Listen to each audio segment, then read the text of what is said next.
আল্লাহ তাআলা বলছে, বান্দা এবার যদি মনে করে থাকো তোমার গুনার পরিমাণ বেশি, তাইলে তুমি অন্য কোথাও গিয়ে লাভ নাই।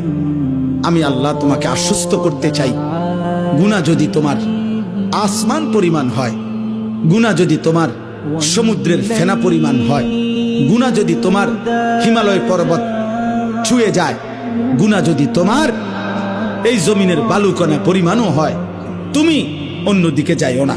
তুমি যদি শুধু বুঝতে পারো, অনুভব করতে পারো, তোমার ভিতরে যদি উপলব্ধি আসে আমার গুনাহ বেশি, আর আমার এই গুনাহ আমার জাহান্নামে নিবে, আর জাহান্নামের আগুন আমি সহ্য করতে পারবো না, খোদার কসম আল্লাহ বলেন এদিক সেদিক না গিয়ে বান্দা তুমি আমার দিকে ফিরে আসো, আমার রহমত থেকে নিরাশ হইও না।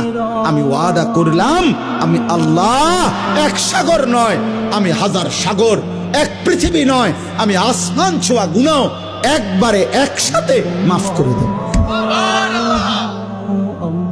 তুমি আমার কাছে আসো।